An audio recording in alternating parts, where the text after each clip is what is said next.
नमस्कार आप सभी को।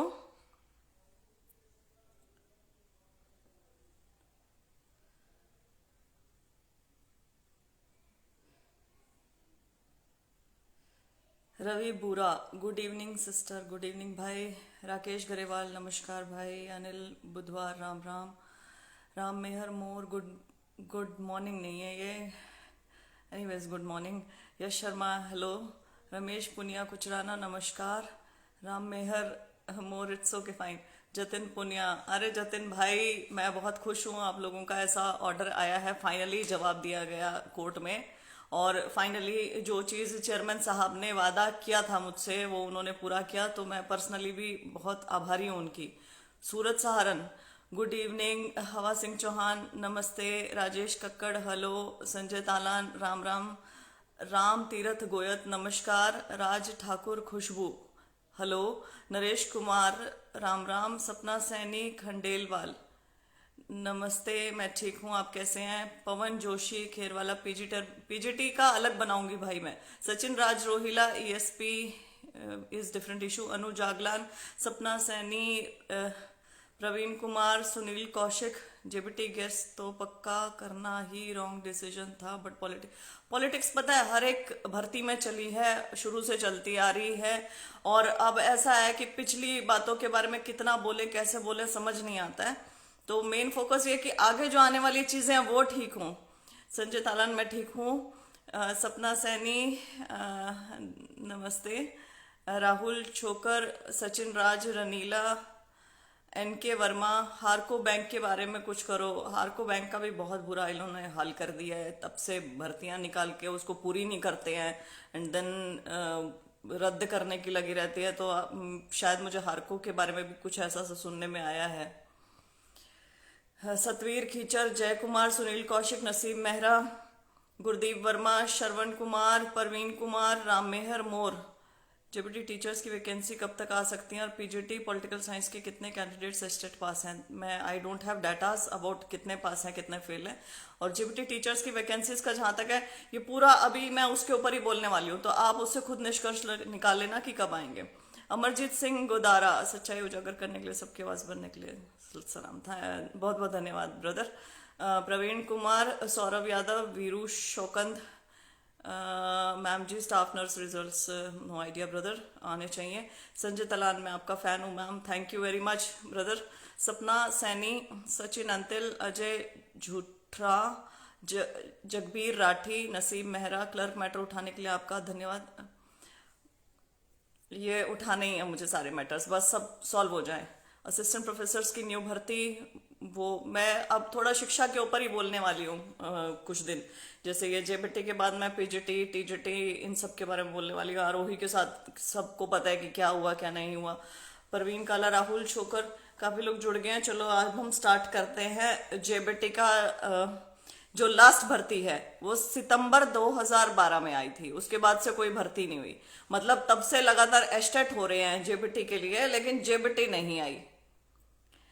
इसके बाद अब 2016 में इन लोगों ने स्टार्ट करी कवायद कि क्या बात हो रही है, एस्टेट हर बार हो रहा है, जेबीटी के इतने सारे कैंडिडेट्स हो चुके हैं, जेबीटी करे बैठे हैं, भर्तियां निकलनी चाहिए, वैकेंसीज हैं कोर्ट में। 2019 में ये सारे अभ्यर्थी आमरण अनशन पे बैठे, 7 अभ्यर्थी बिल्कुल आमरण अनशन पे बैठ गए थे। इन्होंने अनशन किया और इनका अनशन तुड़वाया जो अभी प्रेजेंट में हमारे विधानसभा के स्पीकर हैं उन्होंने। और वहां इन्हें सबसे पहला आश्वासन दिया गया कि 1 महीने में तुम्हारी भर्ती निकल रही है, 1 महीने में हम तुम्हारी भर्ती निकाल रहे हैं। देन कुछ नहीं, जींद उपचुनाव में फिर इन अभ्यर्थियों को मुख्यमंत्री द्वारा आश्वासन दिया गया कि तुम्हारी भर्ती निकाल रहे हैं। राजेश खुल्लर जी के लेटर हेड पे उनकी स्टैंप एंड सील के साथ लिख के दिया गया कि तुम्हारी भर्ती निकालेंगे, लेकिन कुछ नहीं हुआ।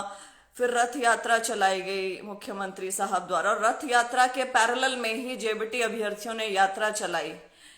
पैरेलली वो रथ यात्रा के साथ इनकी यात्रा चलती रही, गांव गांव शहर शहर ये लोग जाते रहे। और महेंद्रगढ़ में जो इस रथ यात्रा का नेतृत्व कर रहा था, राजेश पाल इनके थे, उनकी गिरफ्तारी होगी। फिर रैली में इन्हें कहा गया कि भैया सपोर्ट करो हमें इलेक्शंस में और पहली कलम से तुम्हारी भर्ती निकाली जाएगी। तो इन अभ्यर्थियों ने फिर खूब सपोर्ट किया जम के सरकार का कि भाई पहली कलम से अब हमारी भर्ती निकलेगी, अब फाइनली हमें ऐसा आश्वासन मिला है और हमें अब सरकार का साथ देना चाहिए इसमें। तो इन अभ्यर्थियों ने बढ़ चढ़कर सरकार का साथ दिया हर एक चीज की, लेकिन कोई पहली कलम से कुछ भर्ती नहीं निकली। फिर इन्होंने किराना देवी का केस दायर किया और केस ये जीते भी। केस में इनको आश्वासन मिला 19 फरवरी 2020 तक तुम्हारी भर्ती निकाल देंगे, लेकिन 19 फरवरी 2020 तक कोई भर्ती नहीं निकली। उसके बाद इन्होंने कंटेम्प्ट लगाया कोर्ट में। कंटेम्प्ट में कहा कि 2 जुलाई तक नोटिफाई कर देंगे, लेकिन कुछ नहीं हुआ, कोई नोटिफिकेशन नहीं हुआ। फिर बाद में बाय पोस्ट एक दिन जवाब मिलता है कि भर्तियां सरप्लस हैं, ऑलरेडी जितने लगे हुए हैं वो सरप्लस हैं, हमें जेबीटीओ की जरूरत ही नहीं है। तुम्हें जेबीटीओ की जरूरत नहीं है तो तुम एस्टेट क्यों करवाए जा रहे थे और इतनी एलिजिबिलिटी क्यों दिए जा रहे हो अभ्यर्थियों को? जब तुम्हें जरूरत होगी तब करवा लेना इनका एस्टेट। बट ठीक है, वहां से तो रेवेन्यू जनरेट हो रहा है ना भाई, वहां से तो पैसे आ रहे हैं, पैसों को कौन मना करता है। तो ये सरकार ने बाय पोस्ट जवाब दिया, सरप्लस पोस्ट है। और फिर लेकिन जुलाई 2021 में ट्रांसफर ऑर्डर के बाद 3000 पोस्ट वेकेंट दिखाई गई। ये 3000 पोस्ट वेकेंट ने अभ्यर्थियों में एक नई उम्मीद की किरण जगा दी कि चलो अब सरकार को कहते हैं कि 3000 पोस्ट वेकेंट है, कम से कम इनका आप भर्ती निकालिए, लेकिन कुछ नहीं। फिर इन अभ्यर्थियों ने 12 जुलाई 2021 को केस डाल दिया। केस किस लिए? भर्ती निकालने के लिए। समझे आप, खाली पड़ी हैं पोस्टें, करना चाहिए किसको? खुद सरकार को, लेकिन कर नहीं रही है। करवाने के लिए अभ्यर्थियों को क्या करना पड़ रहा है? केस। एनीवेज, सरकार ने वहां जवाब दायर किया कि 3 महीने में हम जवाब फाइल करेंगे। 3 महीने बाद सरकारी वकील आके बहुत सुंदर सा जवाब देते हैं कि हमने जवाब अभी नहीं बनाया, 3 महीने में हम जवाब फाइल करेंगे। ठीक है जी, अभ्यर्थी फिर बैठ गए मन महसूस के। 3 महीने बाद दोबारा सरकारी वकील ने आके बहुत ही सुंदर जवाब दिया कि 2 महीने में और हमें चाहिए जवाब बनाने के लिए, हम 2 महीने और लेंगे फिर जवाब देंगे। तो अब सोचो कि भाई क्या अभ्यर्थियों के साथ कर रहे हैं, आश्वासन, केस में कैसे कैसे जवाब, कैसे केस लटका के रखना, कैसे बीच में सरप्लस, कैसे बाहर क्या कहते हैं वैकेंट हैं और ये सब कुछ, और इनसे जवाब नहीं बन रहे। 3, 6 और 2 8 महीनों के बाद भी कोर्ट से समय ही मांगते रहे कि हमें जवाब बनाने के लिए और समय चाहिए और समय चाहिए। बहरहाल 23 फरवरी को जवाब दायर हुआ। इस 23 फरवरी को 2022 को जवाब दायर हुआ है कोर्ट में, जिसमें इन्होंने माना कि 952 पोस्ट खाली हैं मेवात कैडर की। हरियाणा कैडर इन्होंने सरप्लस दिखाया और मेवात कैडर में इन्होंने कहा 952 पोस्ट हैं, और 952 पोस्ट इन्होंने 1 साल से एचएसएससी को भेज रखी हैं। ये भी कहा गया। इन्होंने कहा कि 13 मार्च 2021 से हमने एचएसएससी को ये पोस्ट भेज रखी है, वही एग्जाम नहीं करवा रहे जी, हमारी क्या गलती है? अब ये अभ्यर्थी इकट्ठे होके पहुंचते हैं एचएसएससी चेयरमैन के पास। एचएसएससी जाकर पूछते हैं कि आपको 1 साल से ये पोस्ट दे रखी हैं, लेकिन आपने इनका एग्जाम क्यों नहीं करवाया? तो वहां एचएसएससी से जवाब मिलता है कि हमें तो कोई पोस्ट ही नहीं भेज रखी। तो क्या चल रहा है? चल ये रहा है कि आप कोर्ट में जाके बोल रहे हो कि हमने 1 साल से पोस्टें भेज रखी हैं जी, 952 खाली हैं हमें बात कैडर की एचएसएससी को। एचएसएससी कहता है हमें कोई पोस्ट नहीं भेज रखी है। तो झूठ कौन बोल रहा है यहाँ पे? और फिर कोर्ट में आप क्या जवाब दायर कर रहे हो? मतलब आप कोर्ट को बरगला रहे हो, या फिर बाहर कोई ना कोई झूठ बोल रहा है, या फिर आप बच्चों को पागल समझ रहे हो। आपने तो बच्चों का पागल बना दिया इनफैक्ट। फिर इसके बाद क्या होता है कि हरियाणा कैडर का ये सरप्लस बता के चल रहे हैं, हरियाणा कैडर का ये सरप्लस बता रहे हैं, लेकिन आरटीआई में ये जवाब देते हैं। एक अभ्यर्थी इनसे आरटीआई में पूछते हैं कि आपके पास हरियाणा की कितनी पोस्ट वेकेंट है?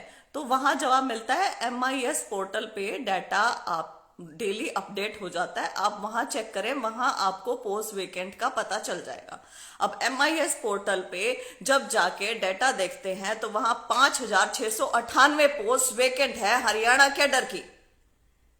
आप कोर्ट में कह रहे हैं कि सरप्लस है, आप RTI में कह रहे हैं कि MIS पोर्टल पे देखो, और आपका MIS पोर्टल कह रहा है कि 5698 पोस्ट खाली हैं। तो इन तीनों में से झूठा कौन और सच्चा कौन? MIS पोर्टल पे जो भी मान लीजिए कोई टीचर वैकेंसी होती है, कोई टीचर छोड़ के चले जाते हैं, उनकी मृत्यु हो जाती है, तो वो साथ के साथ अपडेट हो जाता है। बच्चा कोई नया स्कूल ज्वाइन कर रहा है, छोड़ रहा है, वो साथ साथ अपडेट हो जाता है, तो वो रेशो के हिसाब से भी कैलकुलेशन आराम से निकल जाता है। तो आप किसको झूठ बोल रहे हो? क्या कर रहे हो आप शिक्षा और शिक्षकों के साथ? बहरहाल फिर ये कोर्ट को जानकारी देते हैं, कोर्ट में आके बोलते हैं। 23 फरवरी को ही शायद ये कवायद हुई थी, तब ये कोर्ट में आके बोलते हैं कि हमने 15 फरवरी को सभी DWO को लिख दिया था पोस्ट वेकेंट की हमें जानकारी दे, और 17 फरवरी तक हमें कोई जानकारी नहीं मिली, तो अभी तक डिटेल्स हमें नहीं मिली हैं। तो जज साहब ने कहा, अरे तुम 8 महीने का समय ले चुके हो और तुमने अब तक डिटेल्स मांगनी भी स्टार्ट नहीं की है। ये कोई संतोषजनक जवाब नहीं है। तो जज साहब ने उनके ऊपर 5,000 का फाइन ठोक दिया। अब फाइन लगाते रहो, इनको क्या है, फाइन तो स्टेट एक्सचेकर से जाएगा, किसी अधिकारी की जेब से थोड़े जा रहा है, तो वो स्टेट एक्सचेकर से फाइन जाता रहेगा। ये अपना उटपटांग जवाब देते रहेंगे, अखबारों में कुछ और जवाब दिए जाते हैं, विधानसभा में कुछ और जवाब दिए जाते हैं, बाहर कोर्ट में कुछ और जवाब दिए जाते हैं, RTI में कुछ और जवाब दिए जाते हैं। क्या कर दिया है सिस्टम का, गुड़ गोबर कर दिया है सिस्टम का। एक जवाब कहीं पे भी किसी का भी मैच नहीं कर रहा है, कमाल हो रही है। तो मतलब आप तो ऐसे कर रहे हो कि मैं अपना पल्ला झाड़ के इसके ऊपर गिरा दूं, मैं अपना पल्ला झाड़ के उसके ऊपर गिरा दूं, एक दूसरे के ऊपर दोषारोपण, ब्लेम गेम्स, या फिर एक दूसरे के ऊपर आप अपना पल्ला झाड़ते हुए चलो और झूठ बोलते हुए चलो। सहूलियत के हिसाब से, सहूलियत के हिसाब से ही हो रहा है सब कुछ। खैर, तो 5,000 इनके ऊपर फाइन लग चुका है और इन्हें 20 जुलाई दी है नेक्स्ट डेट कि सारा डाटा अपडेट करके आप बताएं। अब इन अभ्यर्थियों की कितनी दुर्गति हुई है आप ये देखना। जेबीटी सबसे ज्यादा महिला कैंडिडेट्स ने कर रखी है। जितनी भी महिलाएं हैं वो जेबीटी करे बैठी हैं और ये सपना लिए बैठी थी कि किसी ना किसी दिन हम लोग शिक्षक बनेंगे। जो सरकार बेटी बचाओ बेटी पढ़ाओ का दम भरती है, उस सरकार से एटलीस्ट हम ये एक्सपेक्ट नहीं करते थे। हम ये सोच रहे थे कि बेटियों को आगे बढ़ावा मिलेगा, उनको नौकरी करने के अवसर देंगे, ऐसा नहीं कि उनके अवसर छीन लेंगे। 2018 से गवर्नमेंट कॉलेजेस में जेबीटी बंद कर दी गई।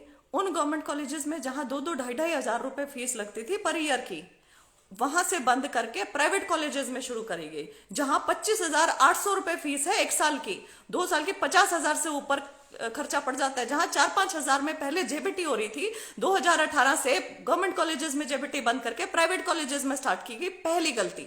दूसरी, 2020 में कहा जेबीटी खत्म, तो प्राइवेट कॉलेजेस इनके खिलाफ जाके, आपको याद होगा विधानसभा में बोला था कि जेबीटी खत्म, हमारे पास सरप्लस है, हम जेबीटी नहीं रखने वाले, हम आगे सारा मॉड्यूल चेंज करने वाले हैं, शिक्षा का पूरा ये ओवरहॉल करने वाले हैं, और बड़े स्तर पे करने वाले थे उस टाइम पे। तो कोर्ट में प्राइवेट जेबीटी कॉलेजेस ने केस डाला और जीत के आगे, और 2040 तक अब जेबीटी कहीं नहीं जा रही है, प्राइवेट कॉलेजेस इनको करवाते रहेंगे। इनका शिक्षा का ओवरहॉल ये था कि आंगनबाड़ी में जो काम करती हैं वो पहली और दूसरी क्लास पढ़ाया करेंगे। मतलब एजुकेटेड बच्चा, जेबीटी किया हुआ, एस्टेट पास बच्चा, वो तो शिक्षक, वो तो पहली दूसरी क्लास पढ़ाने लायक बच्चा नहीं। आंगनबाड़ी की ये वर्कर्स ये पहली और दूसरी क्लास पढ़ाएंगी। मैं कोई उनका विरोध नहीं कर रही हूं, लेकिन ये गलत है। आप हायर एजुकेशन वाले को, जो उसके लिए काम कर रहा है, जो उसके लिए पढ़ाई कर रहा है, जो उन बच्चों को पढ़ाने लायक है, उसे छोड़ के आप निचले स्तर पे आ रहे हो। आंगनबाड़ी में लगना 10वीं क्लास के लग जाते हैं। आंगनबाड़ी में कैसे लगा करते थे पहले? सरपंच के सिफारिशों पे लग जाया करते थे। ये सच्चाई है। ये आपने शिक्षा का ओवरहॉल किया है। देन आप कहते हैं कि प्लेवे स्कूल बनाएंगे जहां पे जेबीटी की आवश्यकता ही नहीं है। प्लेवे स्कूल बनाएंगे जहां जेबीटी की आवश्यकता नहीं है। एनटीटी, एक नर्सरी टीचर्स ट्रेनिंग सर्टिफिकेट चाहिए होगा सिर्फ वहां पे पढ़ाने के लिए। अब nursery teachers training certificate, NTT certificate जिसकी बात की गई, उसे कौन सा हरियाणा का गवर्नमेंट कॉलेज देता है या कौन सा प्राइवेट कॉलेज या संस्थान देता है इस एनटीटी सर्टिफिकेट को? ये गवर्नमेंट से अफिलिएटेड प्राइवेट, ये हमें हरियाणा सरकार बता दे। क्योंकि ऐसा कुछ नहीं देते हैं। ऐसा कौन देते हैं? ये जो लोकल कंप्यूटर सेंटर खोले बैठे हैं ना, ये जो प्राइवेट कंप्यूटर कोचिंग इंस्टीट्यूट वाले हैं, ये देते हैं एनटीटी का सर्टिफिकेट। और ये एनटीटी के सर्टिफिकेट कौन रद्दी की तरह बिकेंगे, 10-10, 12-12 हजार में बिकेंगे, कोई भी इन्हें लाके खड़ा कर लेगा। आपने एक जेबीटी एस्टेट पास बच्चे का क्या हाल कर दिया है। आप उसकी बराबरी पे आंगनबाड़ी के वर्कर और उसकी बराबरी पे ये एनटीटी वाले सर्टिफिकेट वाले बच्चों को खड़ा करके शिक्षा में ओवरहॉल करने की बातें कर रहे हैं। वाह, क्या बातें हैं आपकी, कमाल। तो ये मतलब इतना दुर्भाग्यपूर्ण फैसला है ना, इतना दुर्भाग्यपूर्ण कि पूरे हरियाणा को इसका विरोध करना चाहिए कि आप जेबीटी को खत्म ना करें, आप एस्टेट को खत्म ना करें। आपने वैसे भी एस्टेट को खत्म करने का एक और कदम बढ़ा लिया, आपने STET is equal to CTET कर दिया। एस्टेट करना मुश्किल है, सीटेट करना मुश्किल नहीं है। ऐसे ऐसे बच्चे जिनका एस्टेट कभी नहीं निकला सीटेट करे बैठे हैं।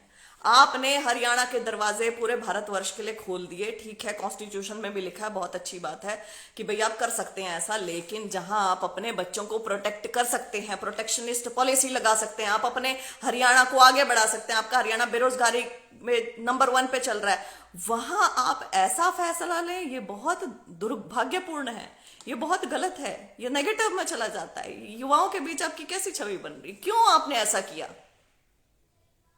एस्टेट पास बच्चा कहां जाए, आपने उसका एकदम से कंपटीशन बढ़ा दिया, आपने सारे बाहर के लग गए। तो खैर, अच्छे टीचर्स मिलने चाहिए, लेकिन एस्टेट पास भी बुरे टीचर नहीं है। आपको मतलब अपने लोकल टैलेंट को बढ़ावा देना चाहिए। आप 75% प्राइवेट में रोजगार की बातें करते हैं और सरकारी रोजगार जहां पे उन्हें मिल रहा था, एस्टेट की कंडीशन बहुत बढ़िया रखी हुई थी, वो उनसे छीन ली। खैर, ये तो आगे की बातें आती है जब ये भर्ती निकालेंगे। तो ये भर्ती में तो यही कर रहे हैं कि सरप्लस है, सरप्लस नहीं है, जेबीटी खत्म, जेबीटी है, एनटीटी चाहिए, एस्टेट चाहिए, एस्टेट नहीं चाहिए, ऐसे बस ऐसी गोल गोल बातें हो रही है। डीडब्ल्यू बताएगा, उसने नहीं बताया, हमने उससे पूछा था, हमने एचएसएससी को दे दी रिकमेंडेशन, एचएसएससी ने एग्जाम नहीं करवाया, एचएसएससी कह रहा है कि हमको कोई रिकमेंडेशन नहीं मिली, हम कैसे एग्जाम करवाए, हमें मिली होती तो हम करवा दिए होते। तो वो बच्चा जो इन सब के पास घूम रहा है, वो तो अपना सिर पकड़ के बैठ जाएगा, वो तो कहेगा कि क्या हरकतें हैं ये, किसको जाके गुहार लगाएं। मुख्यमंत्री साहब से मिलने की कोशिशें ये बच्चे इतनी बार कर चुके हैं, इन्हें मीटिंग नहीं मिल पा रही है। जेबीटी की एज भी मैं बता दूं, बाकी हरियाणा में सरकारी नौकरी करने के लिए मैक्सिमम एज जो है वो 42 ईयर्स है, लेकिन जेबीटी के केस में 40 है, वो 40 है वो, ये बात आप ध्यान रखिएगा। एस्टेट करवाया जाता है, जेबीटी, टीजीटी, पीजीटी, हजार हजार का फॉर्म भरवाया जाता है इन बच्चों से, हजार हजार का। 2 फॉर्म भर रहे हो तो 1800 दो, 3 फॉर्म भर रहे हो तो 2500, पता नहीं 2700 रुपए हैं। पैसा इकट्ठा करने पे जोर है, एस्टेट कभी नहीं भूलते। लेकिन भर्ती जिसके लिए आप करवा रहे हो, वो आपकी प्राथमिकताएं क्या है? शिक्षा तो नहीं लग रही। इस बार तो केवल 75,000 बच्चों ने जेबीटी दिया, सबसे कम था ये, सबसे कम। आप इस चीज को समझें कि आपसे जो उम्मीदें हैं अभ्यर्थियों की, हरियाणा के युवाओं की, कितनी कम होती चली जा रही हैं over the period of time. Why is it happening? क्यों हो रहा है ये? क्योंकि आप उनकी उम्मीदों पर खरे नहीं उतर रहे हैं। खरे उतरना तो बहुत दूर की बात है, आप उनकी कोई उम्मीद ही पूरी नहीं कर रहे हैं। आप अपने कहे से बहुत बार मुकर चुके हैं, 1 बार नहीं, 2 बार नहीं, 10 बार नहीं, 1000 बार मुकर चुके हैं आप लोग। कहां 3-3 लाख बच्चे दिया करते थे जेबीटी, कहां 75,000 पे आंकड़ा आ गया। टीजीटी 2009 के बाद नहीं हुई, पीजीटी 2015 के बाद नहीं हुआ है, 2015 के बाद 1 या 2 सब्जेक्ट क्यों हुए हैं बस। पीजीटी संस्कृत आपने हटा दिए, टीजीटी इंग्लिश आपने हटा दिया, टीजीटी संस्कृत का पता ही नहीं कुछ भी। कुछ कहां हो रही है भर्तियां? आरोही आरोही आपने जड़ से खत्म कर दिए ये बच्चे। हाँ, फॉर्म आपने सबसे भरवाए, फॉर्म भरवाए, पैसा इकट्ठा किया गया, खूब रेवेन्यू, उसका कुछ वापस नहीं हुआ। अभी भी जो भर्तियां रद्द हुई थी, किसके पैसे मिले वापस? हाँ, आश्वासन जरूर मिल गए कि पैसे वापस करेंगे, किसके हुए? विक्रम ढाका 39,000 ने दिया सर मैम जेबीटी एस्टेट। ओ गॉड, मुझे ये 75,000 का आंकड़ा मिला था। अगर ऐसा है तो और भी बुरा है, कि 3-3 लाख वाले बच्चे अब 40-40 हजार पे पहुंच गए हैं। मैं माफी चाहूंगी कि मैंने कहीं गलत आंकड़ा पढ़ लिया होगा, ये 40 हजार होगा, तो ये तो और भी बुरा है ना। मैं तो 75 हजार कह रही थी, अब तो 39,000 है। तो सरकार को बड़ी गंभीरता से सोचना पड़ेगा शिक्षा के बारे में। और शिक्षा मंत्री के लिए मैं यहाँ पर 2 शब्द कहना चाहूंगी कि सर, शिक्षा के ऊपर पूरा पूरा पूर्ण तरीके से ध्यान दिया जाए। ना जेबीटी की भर्ती हो रही है, ना टीजीटी की हो रही है, ना पीजीटी की हो रही है, लगे लगाए हटाए जा रहे हैं। आरोही वाले हटा दिए गए। वो क्या था? वेंडेटा पॉलिटिक्स थी वो। That is purely vendetta and nothing else. Service rules का नाम देकर हटाए गए। आप क्या कर रहे हैं शिक्षा को लेकर? हरियाणा के बच्चे को आप क्या बनाना चाहते हैं? आंगनबाड़ी का कोई वर्कर अगर उसे पढ़ाए या एनटीटी लेके कंप्यूटर कोर्स में 10-12 हजार में सर्टिफिकेट कोई मर्जी जाके उसे खरीद ले, क्योंकि गवर्नमेंट का कोई स्कूल कॉलेज तो उसे करा नहीं रहा है, कोई एफिलिएटेड नहीं करा रहा है, तो प्राइवेट आपका कहीं से भी कोई भी वो सर्टिफिकेट ला के उसको चेप के उस वो बच्चा प्ले वे स्कूल में पढ़ा सकता है, लेकिन जेबीटी एस्टेट वाला नहीं पढ़ा सकता है। कमाल है।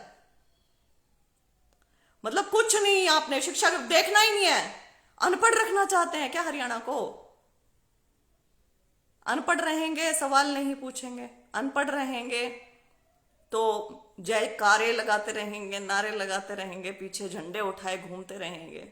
यदि ऐसी सोच है तो ऐसा तो नहीं होने वाला है जी। आप जितना प्रेशराइज करते हो किसी को, तो वो उतने ही प्रेशर से ऊपर भी आती है चीज। तो आप इतना प्रेशर से बंद ना करें कि वो उतनी ही ऊंची जंप मारे, बजाय कि आप उन्हें सहला के ना उनको आगे बढ़ाएं। किसी भी नेता का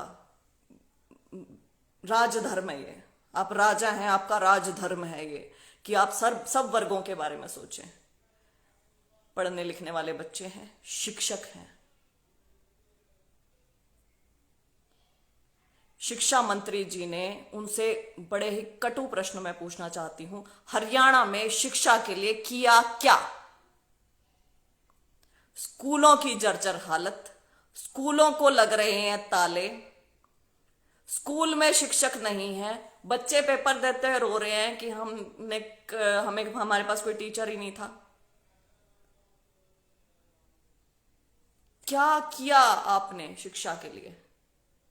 आप दिल्ली वालों को गाली देते हैं या किसी और को कहते हैं कुछ भी, दिल्ली में तो शिक्षा का पूरा ओवरहॉल हुआ है। गवर्नमेंट स्कूल के बच्चे इंग्लिश में बोल रहे हैं, जबरदस्त फराटेदार इंग्लिश। क्या जबरदस्त नॉलेज, क्या इंफ्रास्ट्रक्चर, वाह! क्या एसी क्लासरूम्स, क्या उनके टॉयलेट्स। और यहां तो बच्चों के सिर पे छतें गिर रही हैं। कोई भर्ती नहीं है, कुछ नहीं है, बस एस्टेट कराए जाओ, पैसे बटोरे जाओ, 100-100 करोड़ रुपए ऐसे बस इकट्ठे होए जा रहे हैं। बस यही करना है, दैट्स इट। हाँ, करण सिंह शिक्षा मंत्री नहीं, आश्वासन मंत्री। मैं कहती हूं कि कई चीजों में बहुत सारे लोगों ने आश्वासन दिए हैं, और हाँ, आपने यहाँ पे बिल्कुल सही नाम लिया, क्योंकि अब तो शिक्षा मंत्री पे सवाल उठाना बनता है कि आश्वासनों से काम नहीं बनेगा। कहाँ है भर्तियां? क्या हालात है स्कूलों के? क्या किया आपने शिक्षा के लिए? और यदि आपसे कुछ नहीं बन रहा है शिक्षा के लिए, तो आप कृपया करके इस्तीफा दे दे। और मुख्यमंत्री साहब से हाथ जोड़ के अपील है कि एफिशिएंट किसी इंसान को शिक्षा मंत्री बनाया जाए, जो पूरी विजन, पूरी विलिंगनेस, पूरी इच्छा शक्ति के साथ शिक्षा जगत में काम करे, जो हमारे हरियाणा के स्कूलों को बदल के रख दे, जो हमारी यहाँ पे शिक्षा को बदल के रख दे, जो अपने हरियाणा को मतलब पढ़ाई में नंबर 1 पे ले जाए। ऐसे पीछे ना खींचे। कौन ये पॉलिसीज बना रहा है? आंगनबाड़ी वाली। कौन ये पॉलिसीज बना रहा है? एनटीटी वाली। इंफ्रास्ट्रक्चर आपके पास है नहीं। दिनेश मील, इन्होंने तो सब जात पात में उलझा के छोड़ दी। यही ना, तो पढ़े लिखे हैं आप, तो आप ये चीज समझें। बहुत सारे लोग क्यों उलझते हो जात पात में, क्या रखा है? क्यों उलझते हो रिलीजन में, क्या रखा है? आज जो यूक्रेन में बॉम्ब गिर रहे हैं, वो जाति पाति धर्म देख के गिर रहे हैं क्या? कि भाई मुझे इसके ऊपर ही गिरना है, मुझे क्रिश्चियन के ऊपर, ज्यूज के ऊपर, मुझे इनके ऊपर ही गिरना है, और मुझे हिंदू के ऊपर नहीं गिरना, या मुझे मुसलमानों के ऊपर ही गिरना है, ऐसे टाइप। बॉम्ब जब किसी के ऊपर गिरते हैं तो धर्म पूछ के नहीं गिरते, जाति पूछ के नहीं गिरते। समाज का जब पतन होगा ना तो सबके लिए इक्वली पतन हो रहा है, वो एक जाति के लिए एक धर्म के लिए नहीं हो रहा। शिक्षा का स्तर यदि गिर रहा है तो समाज में सबके लिए गिर रहा है, वो एक जाति या धर्म के लिए नहीं गिर रहा है। और अगर समाज में हम अच्छी चीजें चाहते हैं तो शिक्षित समाज का होना बहुत जरूरी है। और शिक्षा का जो बेस है, बिल्कुल जो बच्चा जहां से पढ़ता है पहली दूसरी क्लास, जेबीटी, उसके हालात दयनीय कर दिए हैं। जड़ से पहले जड़ काट देंगे तो TGT PGT associate assistant professor वगैरह वो धीरे धीरे अपने आप ही, कौन बच्चा ही नहीं होगा कोई पढ़ने वाला, आगे कौन पढ़ेगा। सबकी जिम्मेदारी बनती है, हर एक नागरिक की जो पढ़ा लिखा है हरियाणा में, हर एक इंसान की जो पढ़ा लिखा है हरियाणा में, उसकी अब ये जिम्मेदारी बनती है, उत्तरदायित्व बनता है आपका। आप अपने लोकल एमपी एमएलएज, आप अपने विधायक मंत्री सबसे पूछें कि भाई क्या कर रहे हो तुम शिक्षा के लिए। आप शिक्षा मंत्री से सवाल करें क्या किया आपने शिक्षा के लिए, आप मुख्यमंत्री से सवाल करें क्या शिक्षा के लिए किया आपने। जब ये आपके पास आते हैं कोई भी बात करके, कोई भी जाति धर्म की करते हैं, आप शिक्षा के ऊपर ले जाओ।